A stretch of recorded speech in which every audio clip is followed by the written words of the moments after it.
This is iFIBER 1 News. Here are today's top stories. The Boys and Girls Club's annual Rubber Duck Derby is set for July 8th. A new study shows Seattle's $15 minimum wage law has cost the city jobs. A series of speed bumps are causing major problems at an Oregon mobile home park. From the iFIBER 1 newsroom, this is iFIBER 1 News. And it starts now. People can purchase tickets for the Boys and Girls Clubs of the Columbia Basin annual Rubber Duck Derby set for July 8th.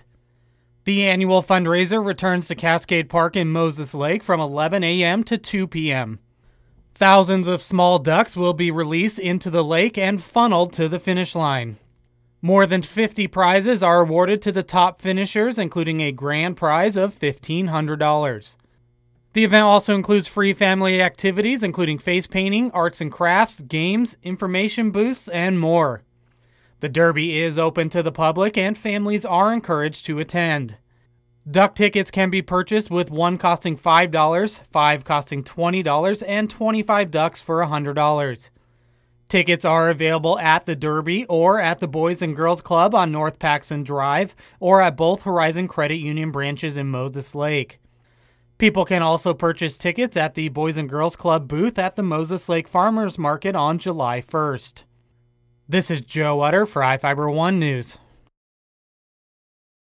Trying to find the perfect balance is key in the restaurants of Ethan Stoll. We're trying to do right by everybody. We're doing the best we can. Key for cooking and paying the cooks. There's big changes going on in the restaurant industry, because there is. I mean, and honestly, let's be honest, the restaurant industry does need to change a little bit. Stoll has been one of the cautious supporters of Seattle's minimum wage increase to $13 and $15 eventually.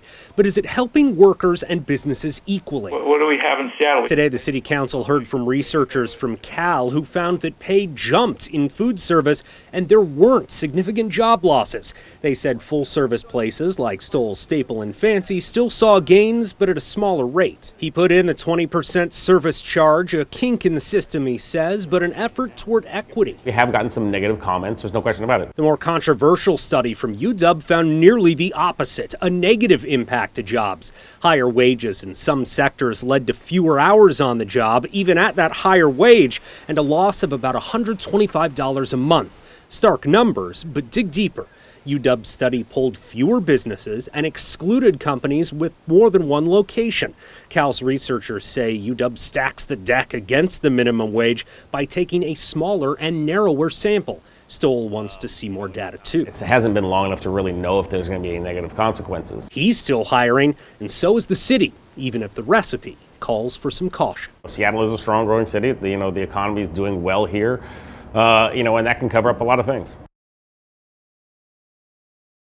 We've waited all our life to do this and go travel. For Francis and Stephen Frakes, those dreams of traveling have taken a back seat. It's terrible.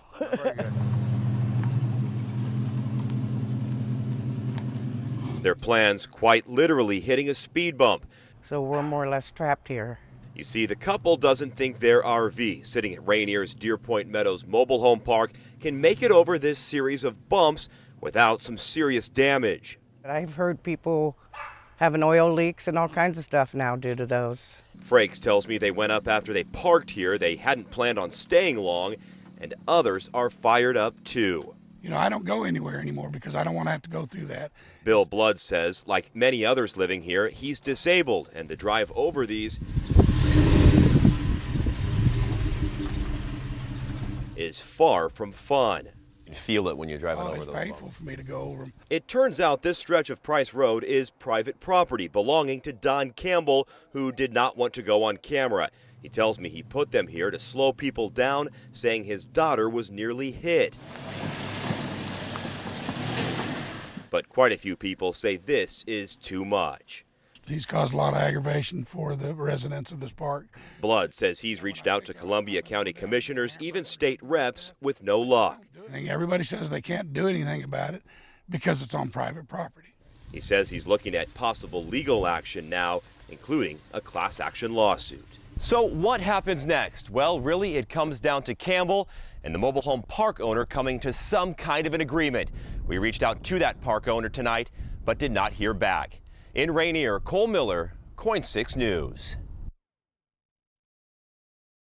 From the iFIBER 1 Weather Center, I'm Jeff Slakey taking a look at this week's forecast in the Basin. Near 100 for your Monday, then cooling off Tuesday, upper 80s, mid 80s for Wednesday, back into the 90s and mid 90s through the rest of the weekend into the weekend. Clear skies, but starting to cool off a little bit for the 4th of July holiday. For iFIBER 1, I'm Jeff Slakey. This is iFIBER 1 News. For more information on these stories and other news, visit us online at iFiber1.com or check us out on Facebook.